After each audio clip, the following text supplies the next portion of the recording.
I just really encourage people, if you are watching this now and this resonates with you, to ask yourself where you are now in life, whether that's career or it could be something else, maybe, you know, a family situation or a friend situation. Is that where you want to be sort of in, 30 years time or however old you are in X amount of years time? Because I knew for me that I would have regrets if I didn't step out in faith, try this new business idea. And yeah, just remembering the worst thing that can happen is that you go back to doing what you did before, but at least you tried it. Hello and welcome to Meet Your Inspiration podcast with Meri and Rich. Here we're talking about inspiration, motivation and empowerment. Our guests are ordinary people who became extraordinary, and we're sharing their story. We want to empower you to become the person you want to be and to go beyond your dreams. This morning we have our special guest, Natalie Kent. Natalie is doing calligraphy. She has an amazing business, and we were connected to her through the Kent Foundation. So Natalie is one of our first guests who's been through the Kent Foundation mentoring course. So it's great to have you with us, Natalie. Thank you. Lovely to have you. Welcome, and thank you for your time. Can I ask a very strange question? But Natalie Kent, where is the family name coming from? Because I love it. Natalie Kent from Kent. Honestly, I don't know. I think my uncle has actually looked into like the family history to see do we originate from Kent? And I'm not quite sure there was Kent in his history, but I'm sure if we go far enough back, then there must be. So I have to ask my family. Because it's really cool. Honestly, yes, exactly. It's really, I never heard someone, surname like this, and it was really interesting. We will take you a little bit back and then we will talk about calligraphy, because your experience before calligraphy is really different and very interesting actually for us with Richard. We're really curious how all this change happened, but take us back and tell us, once you finished school and you were on the path to take decisions which way to go and what to do. What were your decisions? What did you choose? Yeah, so I guess when I finished secondary school, I looked at doing like a typical route, which was A-levels, going to college. And I just tried to think about at the time what interested me, but then also what could I possibly go into a career. So I ended up choosing quite randomly English and German. I don't really speak any German anymore. But biology and psychology, because I love science, and psychology really interested me, just how people think and why we do the things we do, and just sort of how biology, like scientifically, how the body and the mind sort of all connect. So I studied that at college. And then again, you have a chat sort of with the mentor looking into what you're going to do next. And I looked at the route of going to university. And I was really interested by forensic science. So I actually applied to go to the University of Kent to study forensic science, and that kind of included sort of biology, chemistry, a bit of maths, and then law as well, which I found really interesting. So that's sort of where I kind of finished at school and then sort of started going along that path. I was in university for 4 years.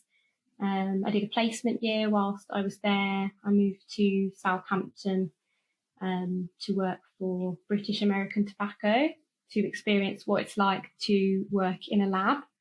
Which is a lot of research, I guess. Yeah, which is mainly R&D, research and development. So I trialled that, and that was a great experience, but I kind of knew the lab environment wasn't really for me. So what kind of things did they do in the lab? For obviously for tobacco, it's so interesting because I don't smoke or I've never vaped or anything like that, but from looking at their sort of business model, basically the amount of people smoking in the world is on the decline. So when I was there, that's sort of when the vaping was on the increase. So they were constantly researching vaping, and although it's something that I don't really personally agree with anymore, but it was really interesting to see sort of how they were targeting sort of the market, and actually they were doing really, really good research, whereas obviously, on the market now you could just buy them from a corner shop and they probably haven't had the same level of research into them. So they're doing lots of different things, and very interesting to be exposed to that.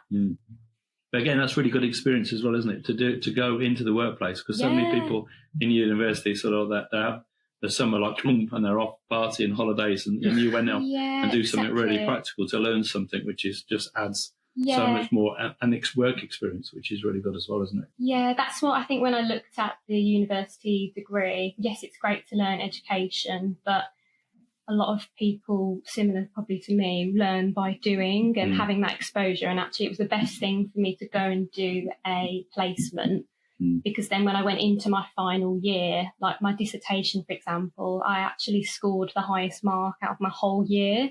I think because I had that preparation, I understood report writing.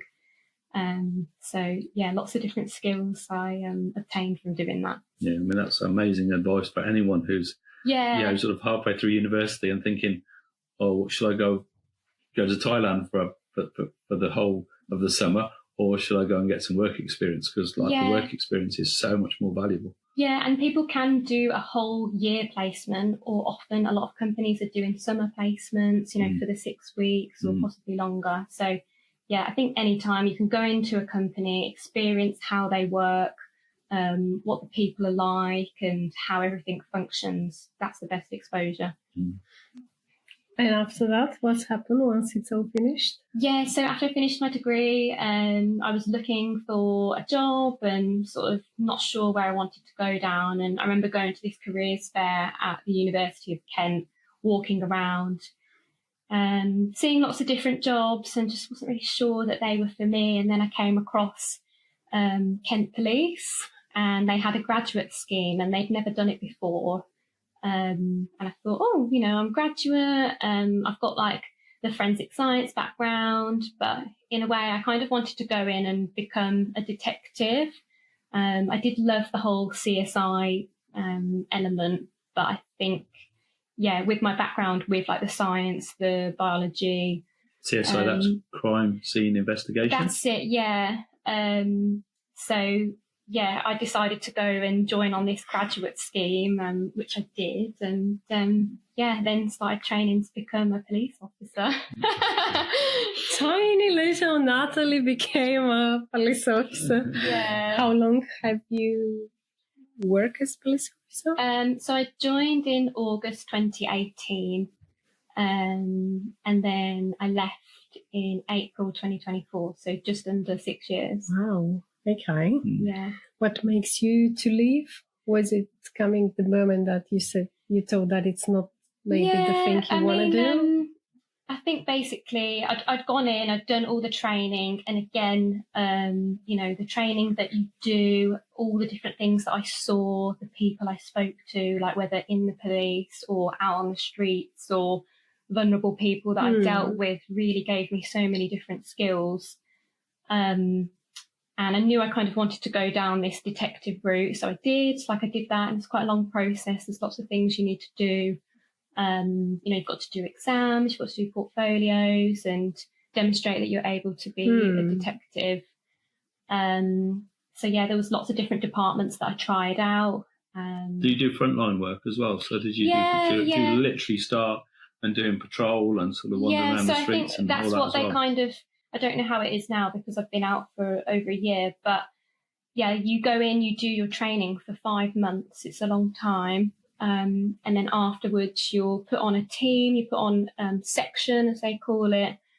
And you're wearing like the black uniform, you're going out like with your mentor and experiencing what it's like. So I tried to stay in that area for as long as possible to have as much exposure as I could. I knew I wanted to become a detective, but kind of as soon as you say that word, you kind of were possibly pushed in that direction. So I was probably doing that for about a year and a half. maybe 2 years, like on the street side of things. And then I went into sort of more office-based stuff where, you're investigating crime. So I worked on like a domestic team, domestic violence and relationships, that sort of crime area. But I had, because I did the graduate scheme, I had a lot of exposure. I went on to the major crime team dealing with murders and like even prison teams. And the team that I finally was on when I left was the criminal investigation team. They deal with a lot of burglaries, drugs. There's lots of different departments that work on specific crime types in the detective world. So I tried a lot of these different departments. Did it surprise you quite a lot in terms of what actually is going on around us? Because I think we all live in a bubble sometimes, don't we? I totally use that terminology. So, I mean, thankfully I had quite a sheltered childhood and wasn't really exposed to what that was. I think the only time I ever saw a police officer was they came round because my dad had a firearms license. So, that was my first ever exposure to like that's a police officer, and they feel really unreachable. Whereas even my sister said before that now she knew that I had been a police officer, it just feels more personable. Like, oh, okay, like they are normal people. At the end of the day, yes, they are. So it's really does expose you, and I think if anything, it made me go home every day feeling really grateful that I was going home to, like a safe home. Nothing bad was going on around me. And like, yes, we all have our like issues and worries and stresses. But then when you kind of compare that to what some people are going through, then I think it really humbles you. Do you think the background of people, do you think that really does affect them in terms of then getting involved with things that maybe they shouldn't get involved with? Yeah, definitely. There's a big thing that I learned about when I was in the police, something called ACEs, which is Adverse Childhood Experiences. And this can be a range of different things. But for example, maybe somebody grows up and their parents are drug addicts.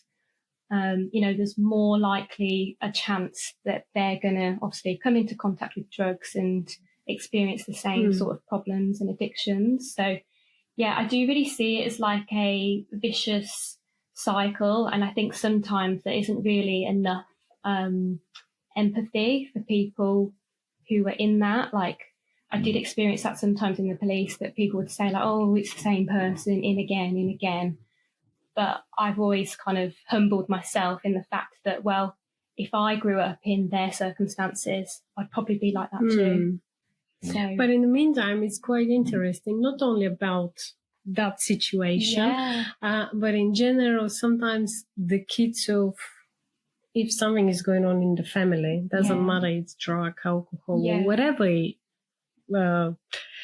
sometimes the kids are becoming the total opposite. And they want to be the total opposite, and what they've seen, they don't want to do it. So it's always maybe, the psychology a bit is playing major role, I assume, in the job. Yeah, I think it's like people accepting, isn't it? Like, we all have to go through a certain experience. Like, okay, like something happens in your life and then you decide, do I want to go down this path? Or suddenly you have awareness, because I think until you have awareness, you don't have any understanding.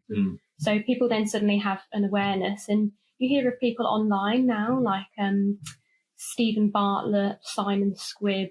They experienced homelessness when they were younger, and now, like they're millionaires, or they're doing really good things. Another podcast, it's, all these different things. So you're totally right.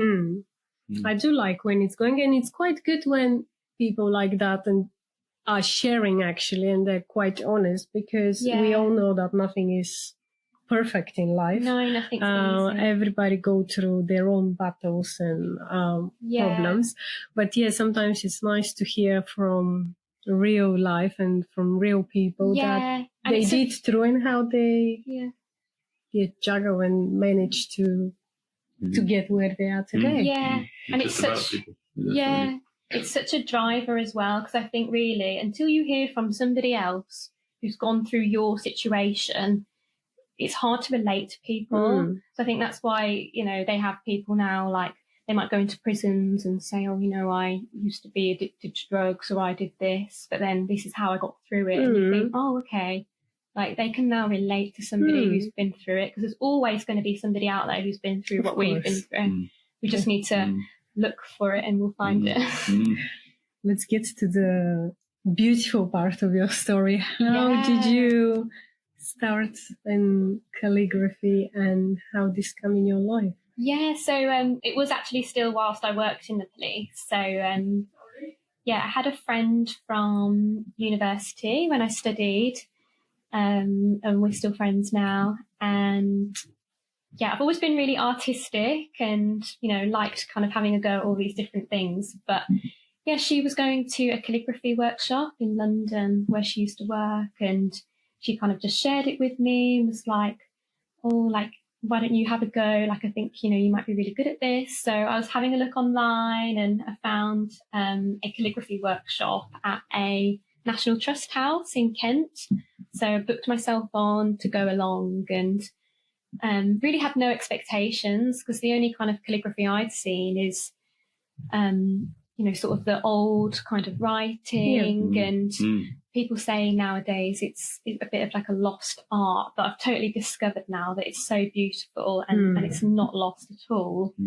So I went along and just had a go and was writing, and you learn like all the different strokes and then how to kind of form all the letters, and I just really loved it, and I'm sure I was there for about 3 hours. So were you quite arty? Did you enjoy art at school, or did you enjoy doing like? Yes. Because obviously it's very creative, isn't it? Yeah. There's a lot of creativity. Yeah, about that's right. So I probably missed and didn't say really. So I chose those A levels, but when I was actually at senior school, I did like a double art, like a BTEC art, because I loved it so much. So always been quite arty and just enjoying like creating or painting, and not really knowing like what exactly my outlook was, but I'd have a go at anything arty. So in terms of, because obviously from a step from being full-time employment with the police to going into setting up your own business, obviously, and using the creativity and the skills you were learning, obviously you've been learning in the background. So that's quite a huge step, isn't it? Yeah, it totally is. And I was thinking about the decision of what to do. I kind of got to a point in the police where I was like, you know, people have a wonderful career there, and I think that's great. You know, if somebody finds something they love and they do it for their whole career till they retire, then it's wonderful. But I was just sort of sat there and I was like, I don't think that I'm going to be satisfied if I stay here until I'm, 60, 65 or whatever the retirement age is. So I was thinking about it for about 6 to 12 months. And then I just decided, I tried to look at other jobs and just really didn't find anything that was kind of pulling at my heartstrings. So, I decided to leave, and I just thought, you only get one chance in life, on the earth at the moment. So I just thought, I'm going to leave. I'm going to give it a year and give it as much as I can, physically, mentally, financially. And, it just totally started from there. And I had like a reassurance, like, if things don't work out, the worst thing that could happen is that I just go back to what I was doing before, but at least I've taken a risk. But interestingly, like, I'm not really a massive risk taker. So it's the biggest risk I've ever taken. And it takes huge courage to make that jump, doesn't it? Yeah, it really does. Because once you're doing something for yourself, and then all of a sudden you're thinking, well, where's the next one going to? If you get an assignment, someone says, "Oh, you do a lovely job," and present that. And then where's the next thing coming from? So I think for me, a big thing in my life, which I don't often talk about a lot in my business, is that I have faith that things will come, and I believe in a God.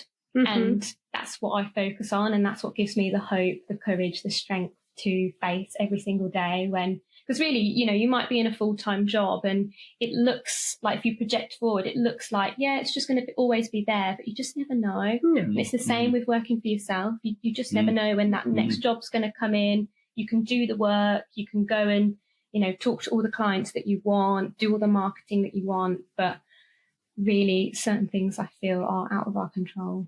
Of course they are. When the idea came and you start, obviously, after that workshop, how did you actually start with? Did you start doing something for friends, family? Yeah, so that was in like the start of 2020. And then I just kind of did it as a bit of a hobby, like did like a few I wrote my sister a birthday card and that sort of thing. And then it came to start of 2022 and my friend from college was getting married and she wanted people to do different things for the wedding and said, oh, please could you write my wedding place cards? So I said, yeah, sure, like I'll do that. And I've shared before that, I went to the wedding as a guest because she was my friend and went to go and look in the marquee where all the place cards have been set up. And, it's something so simple, like I wrote everyone's name on a place card and I just saw it all and just thought, wow, I can't believe that I did all of that. So I think that was like the true day that gave me the inspiration. And then from that, I just started doing people's place cards, like mainly friends or people I've met along the way in my life, but really ad hoc because I didn't have much time really when I was in the police. But that's sort of how it started. And up until January 2024, that's all I did really was place cards. I wrote on a few invitations, but still writing out people's names. So then, I totally just increased my portfolio of things that I do now with my calligraphy. Do you make standard? Sorry, do you make like a standard card or anything? Do you do like something like a birthday card or So I've done birthday cards, anniversary cards.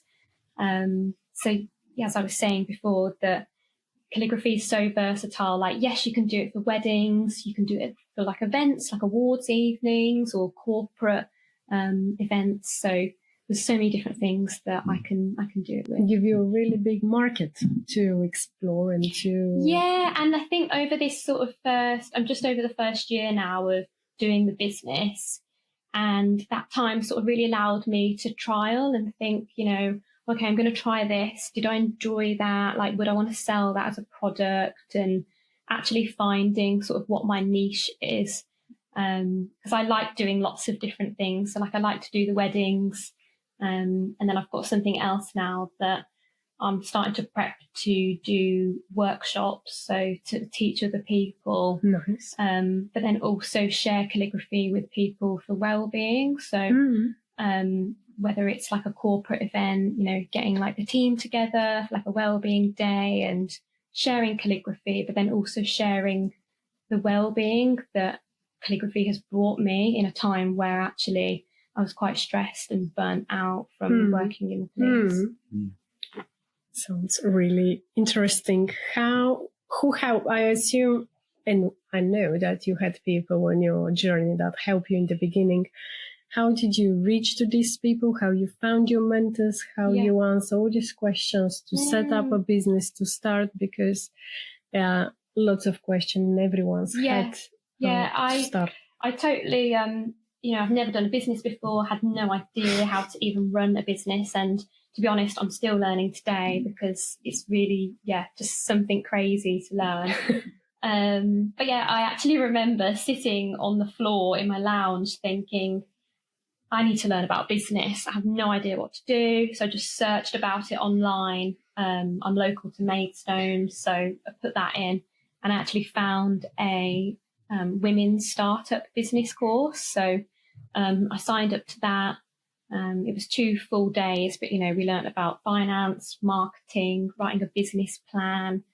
So I went along to that, and that was led by a lady called Lisa Young from the Let's Do Business group.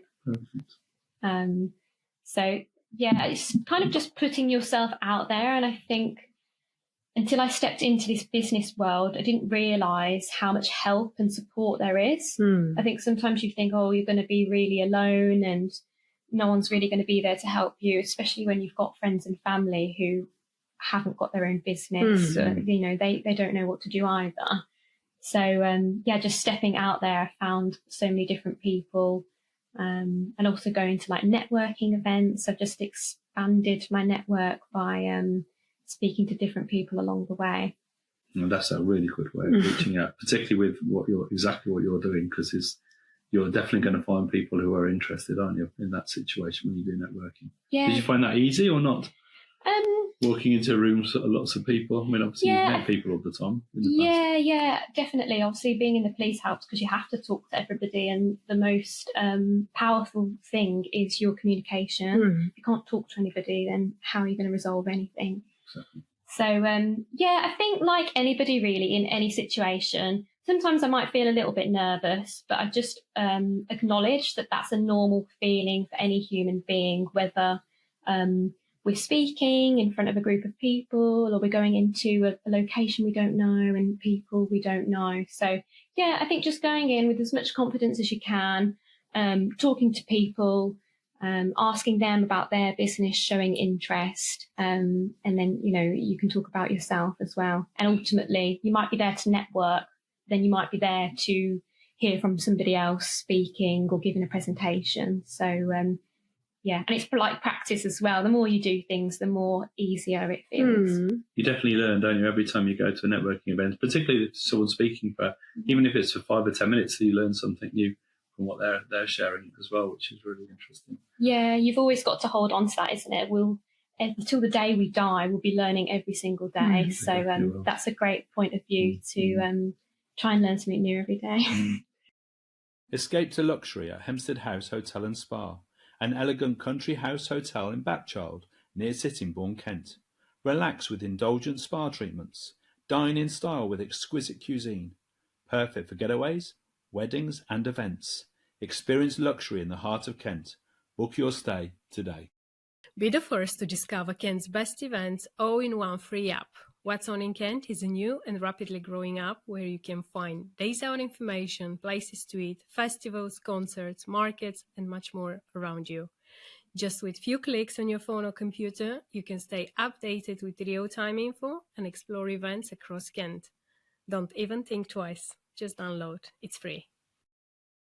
How you seeing, obviously, you already celebrate your first year in the business. How did you find out which were your, did you had any big setbacks, or it was more going fluently? How did it go the first year?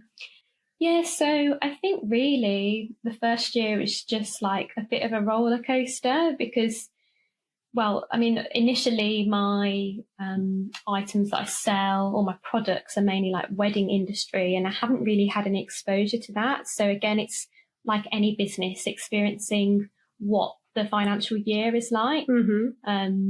So I kind of knew that maybe the end of the year would be a bit more quieter. So I used that for time for like planning like marketing and trialing out new products.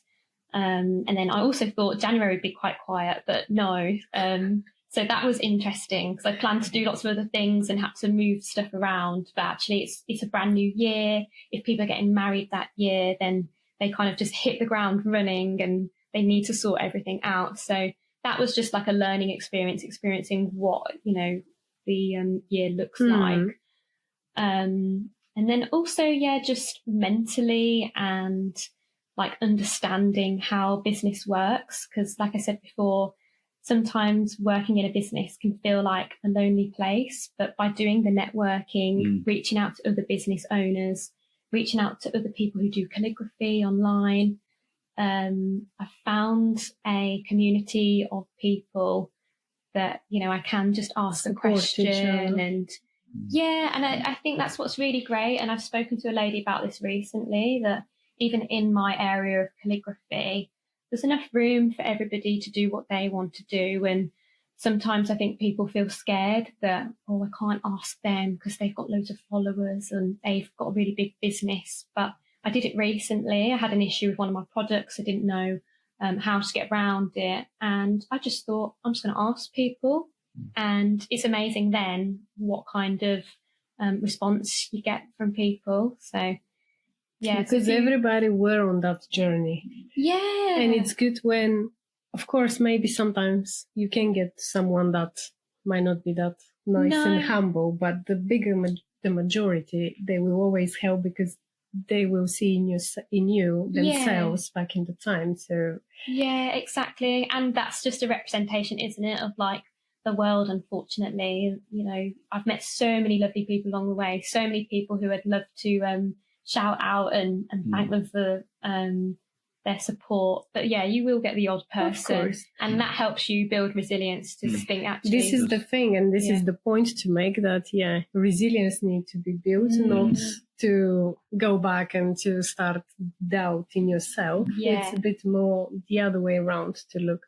When it's impressive, where obviously when you start, and even now, are you selling your products online, or it's just by reaching you? Because I'm pretty sure you wouldn't, or you will surprise me if you've got a shop or something like that. No, I haven't got a shop. Because I assume it's far too big investment, something like that. Well, yeah, I mean, I have no idea how much it must cost people to run a shop, but so mainly at the moment, so general like online marketing, social media, Google, and when people have actually bought items from me, something I really try to get people to do, which I saw one of your posts recently, was get them to leave a review, because obviously then that helps people find me more. And then sometimes I do get customers that come back, word of mouth. I'm pretty sure for you, word of mouth will be one of the...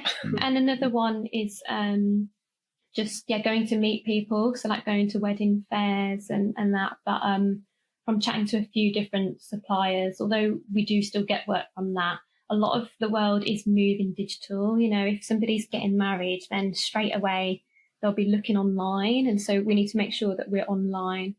This is my other question. I want to ask how will affect, or it's affecting, the calligraphy when you go online. And obviously you've got all these tools and different softwares nowadays that you can use, and you can choose from thousands of fonts. Where it comes the difference, and because what you're doing is absolutely beautiful, handwritten, and I'm pretty sure this always will need to have the high value. But how is that competing against all this that you can get it in a few clicks online? So it's definitely affecting it. And I'm sure even like years ago, people were experiencing a similar thing. Because, you know, for example, weddings, they are expensive. People want to hire a venue. Well, they're already talking thousands of pounds, maybe 10, at least maybe 10,000 possibly. So I understand that. And then obviously in the world at the moment, you know, everybody's facing financial issues, and we saw that a few years ago. So I have noticed that one of the things that people might be willing to compromise on is their stationery, because you can do it online. And I mean, that's totally fair enough, that if people do want to do that. And I even had somebody come to me before and they said, they asked me about my place cards. I told them what the price was, the starting price. And they said, is that the price for printed? And I said, no, you know, I do calligraphy. Yes, I do some print work for like menus, invitations. But you basically, each card, you are just handwriting. Yeah, like, you know, you'd have their name and they'd write it out by hand. And they said, no, we wouldn't need it to be handwritten.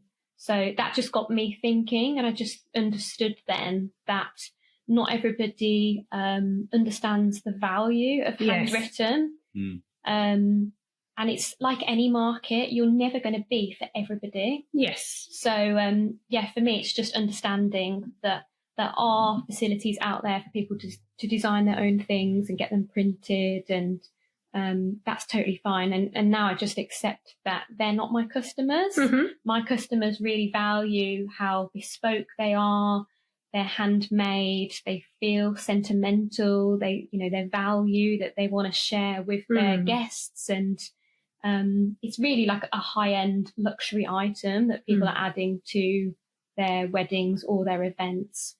So, I suppose the other area is obviously sometimes people like something written like as a statement on the wall or in an office, and they want to, sort of something a bit more stands out, but sort of very individual and looks handcrafted and handmade. Because to be fair, I think it's still really important to celebrate, like the exceptional talent. Yeah. Like you're doing, amazing work and it looks fantastic. Yeah. And it's great to celebrate that and to be able to put it and to use it somewhere, which, everyone can get something printed dead easy today, like screen print done, it's on the wall done. Yeah. But, it's like, we can go and buy a print, or you can go buy a piece of art, and there's always someone who will value that exceptional quality and exceptional work. And that market, I think, will always be there because everybody values something that's beautiful. Yeah, and it's actually got me thinking, from what you were saying, is that actually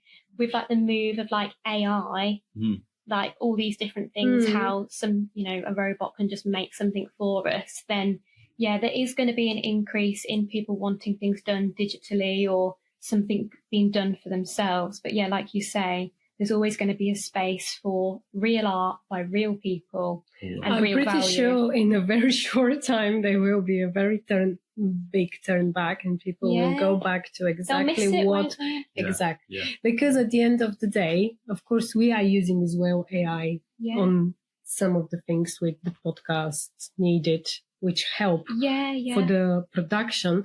But let's be honest that the personal touch and the real thing is always much better.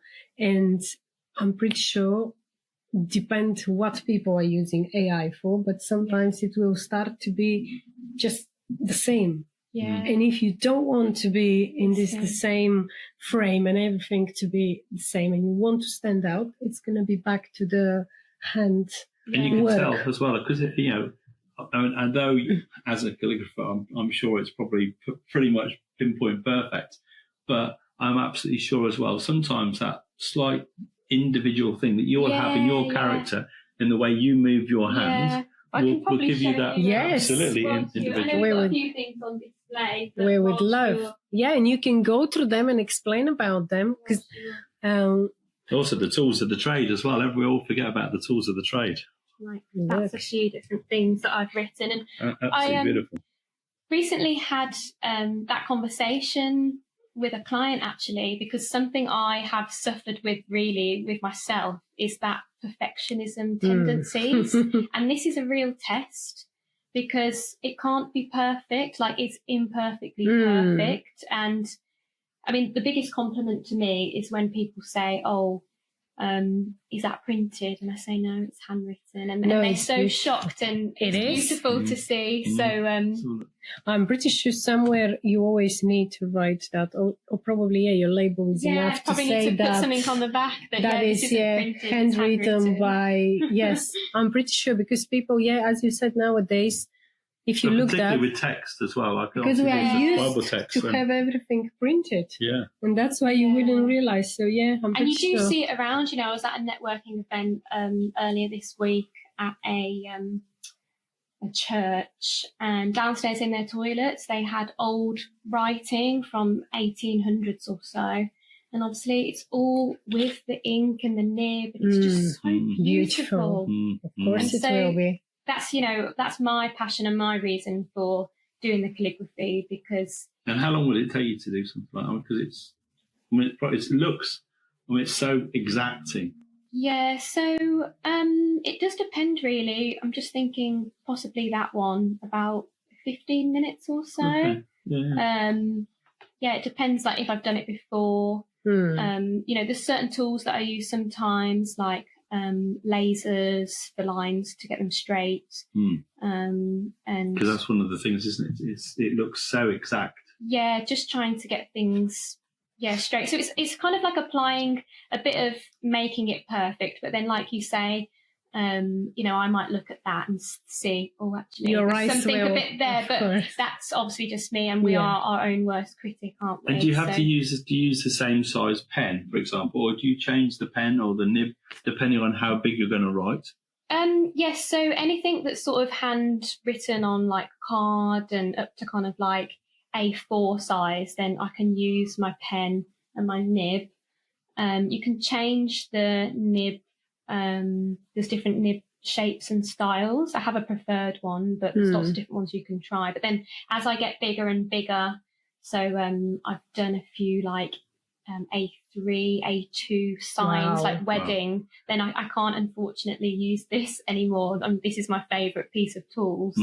Then we're talking like the permanent pens and using those as well. Oh, really? Okay. But that you're kind of applying a different method. You'll write out the word, but then you'll need to write out and make the strokes thicker, where you can see they're thicker. Yeah.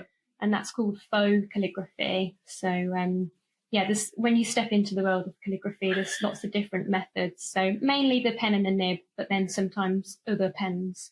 And with a pen, are we talking a pen where you dip it in the ink and write? Yeah, so this is like a traditional bit of ink here.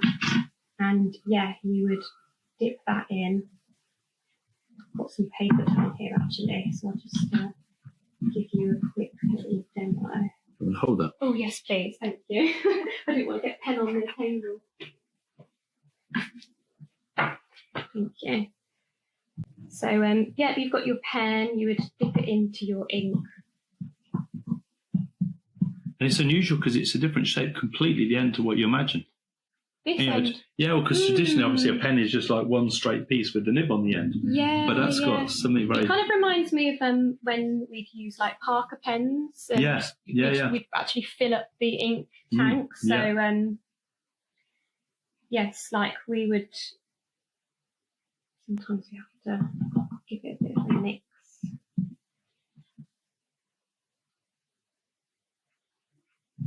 Mix it up, not to cut this part. But yeah, you'd kind of so as you go down, it's a thicker stroke, but then as you come up, it's sort of thin. Ah, I see.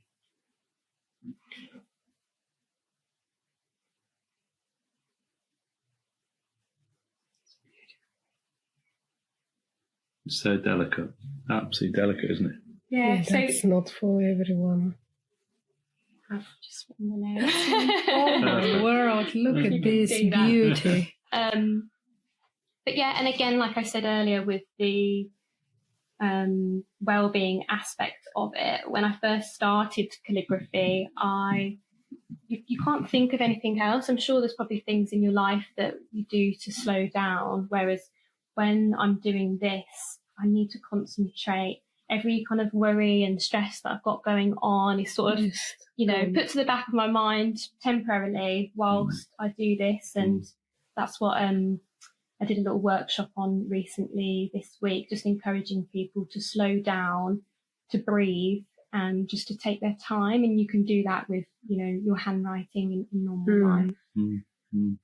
When you say handwriting, I remember when I was maybe secondary school, I was trying to find out which way I'm going to write, right way or left one or whatever. And now I found, obviously, during the years, and I love it, but it's always if I've got a typical font that I like, but I always can do it if I write slow. That's it. But when I went in university, everything goes totally wrong because I needed to always write. And then your hand hurts, doesn't it? Yes, and actually I found then that I think I became a little bit dyslexic because it's really weird. After that, you read your notes and some letters are not on the right place. But and I'm like, how I did it this? And sometimes it can be dyslexia, but it can also just be that your brain is working so much quicker than your hand can keep up. So, I mean, I can do the very same strange sometimes. things became. And I think recently we had a chat with you about that. You said you're doing that this as well, obviously, sometimes.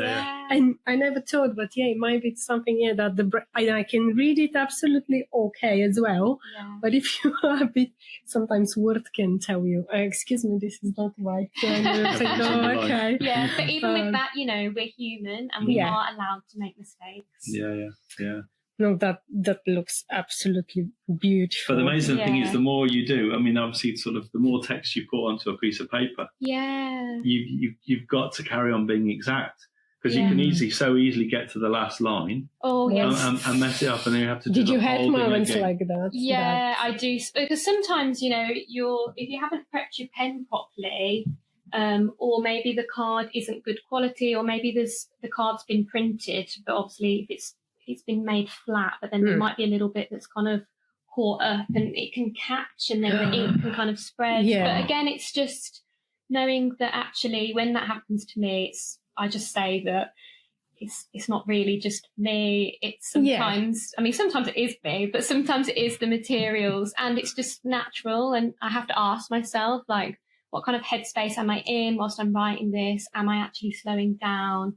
And sometimes just a break away and then coming back, and then everything's fine. Yeah, exactly. Yeah. Who is your inspiration for your life up until now? Did you had people that you met in your life that play some vital role, that you've been inspired by them to go and follow your path, but looking their examples and their life? Yeah, there's lots of different people that I have met along the way. A couple of specific friends, and I've not spoken to them about mentioning them, so I won't mention their name just in case. But yeah, there's a few people that, well, definitely my friend along the way who encouraged me to go and do the calligraphy. And I always share with her that she's sort of part of my testimony, that if she hadn't shared that, then I don't know what path I would be doing now. And certain people in my family as well, I've always kind of been shown in a way that we do have to work at our skills, and it is hard work sometimes, like putting in the time, putting in the effort, having the resilience and keeping on going. So there's definitely a few people, and to be honest with you, mainly women. And I feel very inspired by that, because, when you look back in history, and usually, it's been the men going to work, whereas, a lot of women are coming up now with all these amazing careers they've had, or even different things like, bringing up their family, plus, maybe they're doing some work as well. So, yeah, there's lots of different people, mainly women, sort of friends, family. I'm not sure that there is any specifically famous people or anything that have inspired me, but there's lots of different people along the way sometimes that you can in take my inspiration life, from they've every been day. teachers, they've been colleagues, they've been all sorts of people. They can be who but can. also as well, if you flip it to the opposite, I always remember the times where people didn't believe in me, or maybe they said something, like even when I started off doing the calligraphy, I went to do a styled shoot where lots of different vendors come together and then we kind of show what we can do. And I remember talking to a lady there, and she was very negative and sort of, oh, you stopped doing that job, and all these different things. And so, having that, and I also had a teacher at school once actually, and I was doing really bad at maths. I finished my GCSE and they put me on A level, and it was so different. I didn't understand it, all these, letters and all of that. And I chose not to go to the mock exam. I wanted to go to my German class and actually do my writing exam or something. And I remember that was the first time really that I kind of, as a child, made a decision for myself. And I got told off that I should have gone to that. And I just said, there's no point. And there wasn't really any point. I never passed that. So it's people sometimes as well like that in your life that you think, wow, yeah, I can see you don't really have any belief or faith, and that kind of inspires you. But there's definitely that balance in life, isn't it, between those who sort of, because some people will say, oh, well, no, that's not very good, or you'll never make it, and that actually can give it gives you two thought processes. One, you go, well, actually, this is my passion, and I'm going to do it, and I'm going to make it so beautiful that one day you won't believe I've done it, and you'll regret ever saying that to me. Or there's the other ones where you actually think, do you know what, I really don't like this, and I'm actually not enjoying it, and maybe that is the right piece of advice. But it's having that balance between what you really want and where your passion lies. And once you do this, it's absolutely exquisite work, and it looks absolutely Thank beautiful. you. And honestly, fantastic, and every encouragement to you to carry on. Thank you. Really, every encouragement, because it's just awesome. Yeah. One thing I wanted to ask you, obviously we mentioned earlier about the Kent Foundation, and obviously sort of the link with the business. Now, do you still have links with them, and are you still doing learning with do you have a mentor at the moment through the Kent Foundation to help you? Yeah, so after I did the Let's Do Business course, like I said, I was exposed kind of to the business world, especially around Kent. And then I met the lady Caroline, who runs the Kent Foundation mentorship program. So I got in touch with her and was partnered up with a mentor, which I still have at the moment. It's great just having somebody additional to like your business in a way, who you can just go to and just be really vulnerable and ask them like these questions about business. Because I had been totally honest with my mentor and said, I don't understand this about business. I'm great with all the creativity, but then the actual business side, I don't actually know initially how to run a business because I've never have done before. So there's companies like the Kent Foundation, the Let's Do Business group, and lots of different networking groups as well, who've been really useful and helpful. And That's good. Yeah, thank you. On the subject before Richard's question, and that was what I wanted to ask you. Was the faith the thing that kept you to believe in yourself? And even on that age that you said about your exams, where you're going to go and what you're going to do? Yeah. Because this as well, especially from one age after 10 or 12, I don't know, people start to be very...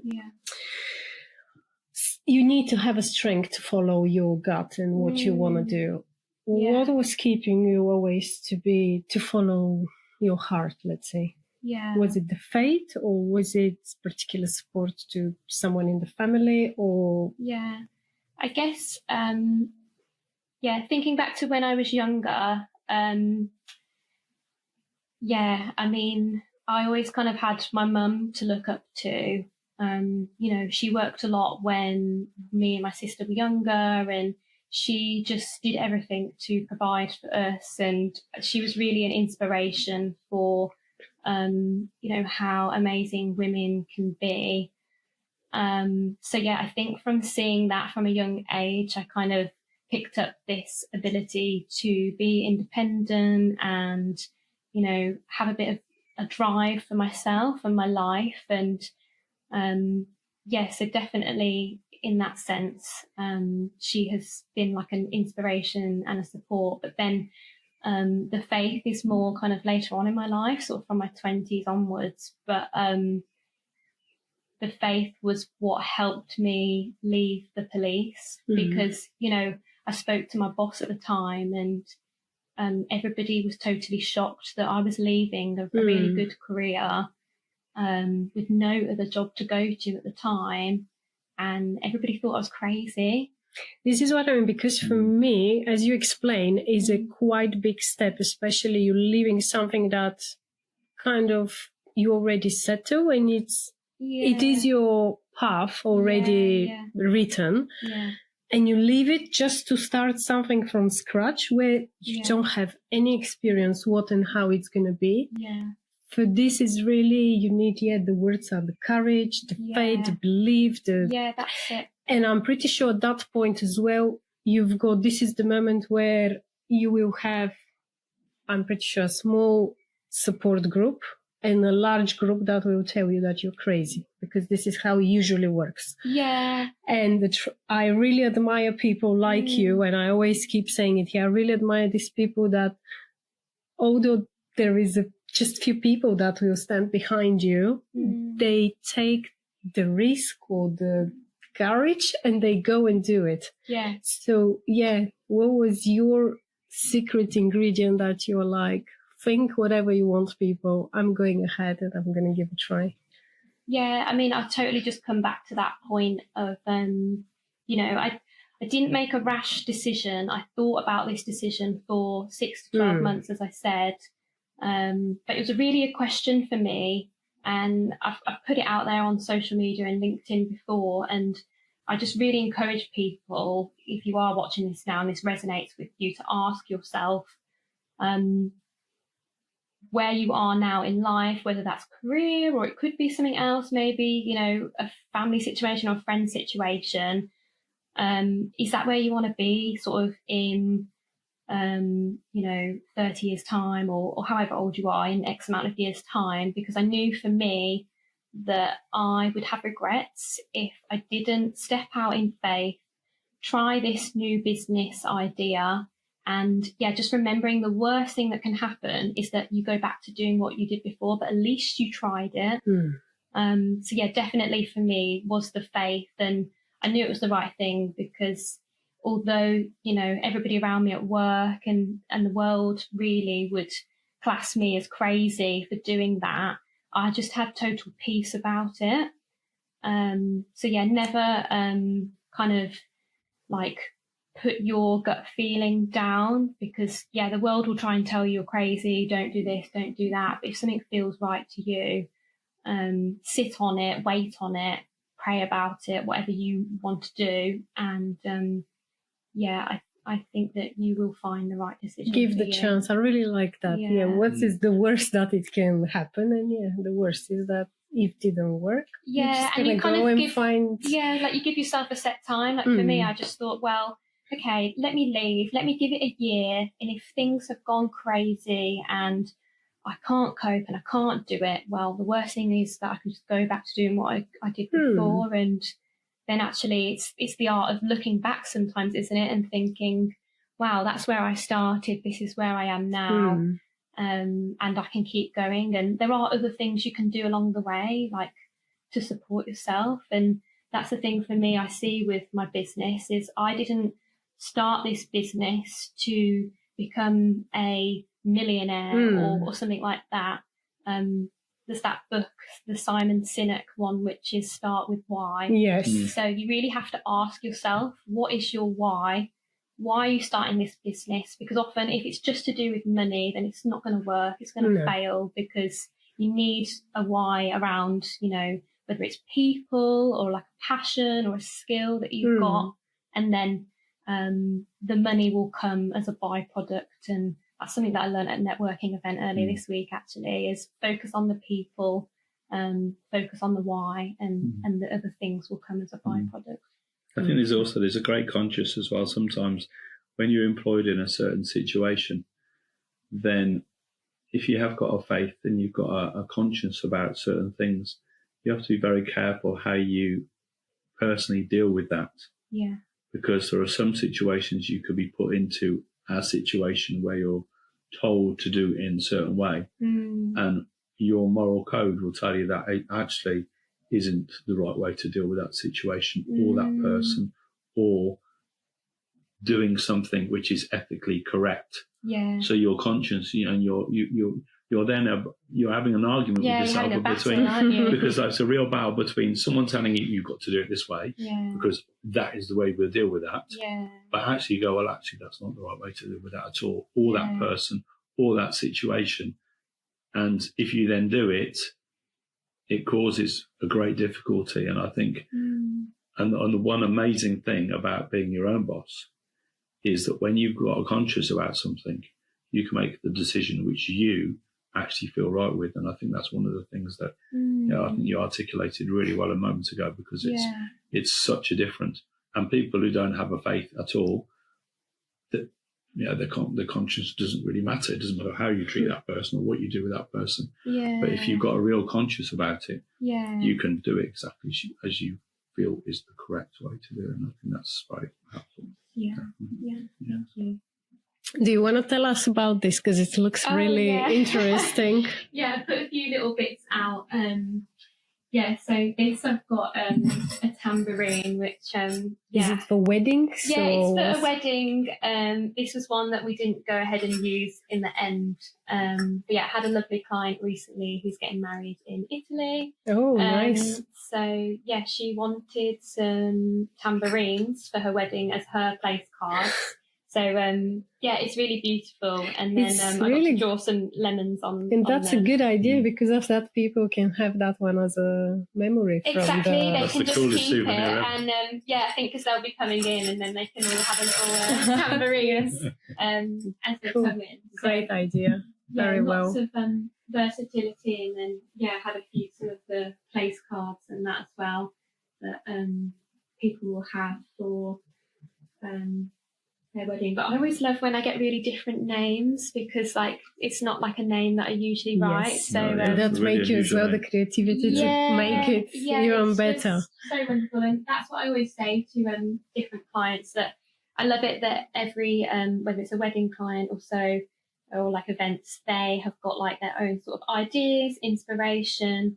So I love people coming to me with like a new idea, or they've got an inspiration. Like I hadn't written on the tambourines before. I had seen it being done by other people. But I'd never seen anybody do the, like drawing like the lemons and stuff on. So that was really lovely. So I love working with different clients, and like you say, them bringing their inspiration, and then we can work together. And yeah, it's the best feeling when you give over a product and they're so pleased with it. And again, like I can go back then and reflect on my work. And Before we finish, do you want to tell us how you spend your free time, or what is your way to recharge yourself and to be creative? Yeah. Well, even being creative, like I share with people all the time that even people who think, oh, I can't do calligraphy or can't do art, I just want to say that everybody has got some level of creativity within us. You don't have to sell it, and you don't have to, be an award-winning artist. But for creative hobbies, I guess I do really like painting. I like the paint by numbers, the watercolors. My friend just gave me actually like plant pots that you can paint. So any kind of other artistic avenues, I'll definitely have a go. And it gives me a lot of inspiration as well. But even being here, as we sat here, I know the audience won't be able to see, but it's just like beautiful trees and greenery outside. But I absolutely love nature. I love spending time outside, walking. I love the water as well, so I do a bit of paddle boarding. Nice. I don't know if you've ever tried that. Me, no. No. Did you? No, I haven't. But it's interesting because I see it a lot of times in the day. Well, because the water very close to where I live is incredible, because it's always so flat. Yeah. So it's a good place to do it as well. Yeah. So often really, just trying out a few different artistic sort of hobbies, or doing something, like nature outdoors, like moving my body and kind of fueling myself that way. Because you are the owner of your business and you're doing everything, you are finding that balance, and you do find time for yourself. Yeah, I do. Obviously, like it's always a struggle. Like some weeks are just like the last Saturday to Wednesday for me was just absolutely crazy. But then I always try and take the pockets of time. Like I had a wedding to deliver on Saturday, but then I had some time. So I took myself to a cafe, I took myself for a walk, and all these different things. So, I think just taking those pockets of time. And I really like, I don't know if you've heard of Dr. Rangan Chatterjee. No. He's got a podcast all about like health and has different guests on, but he talks about taking your mini holiday every day. So like we all love going away on holiday for 7 days, going abroad and all of that. But actually we can take a mini holiday every day, even if it is like, say you're at work and you just step outside and listen to the birds, or take a short walk, or just find these. Moment of refresh. That's a great end, isn't it? On top of everything that Natalie shared, like great ideas, and that's best at the end. And especially now summer is coming, so it's lovely, isn't it? Good weather, hopefully. yeah, it's all about us, how we're going to make it. But thank you very much. You've been an inspiration for us, Oh, and you're bless you. doing Thank beautiful you. things. Thank you, We wish you all the best. Oh, thank you so And much for having me on. It's been so lovely. It will be beautiful. And at some point, when you're celebrating your 3rd or 5th anniversary, hopefully the podcast will be still here. I can come back for a return. to tell us how it's going. It will be beautiful and lovely. Yeah. Thank you very much for your time. Thank you, Natalie. Yeah, so thank you for everyone listening today. We hope you've really enjoyed today's episode with Natalie. If you've enjoyed it, please do give us a like. We would really appreciate that. If you're watching and you haven't subscribed to our channel, please do subscribe if you're on YouTube. And if you're on Spotify or on Apple Podcasts, please do give us a follow. Thank you very much. We hope you have a lovely day, and we'll see you soon. Take care. Bye-bye.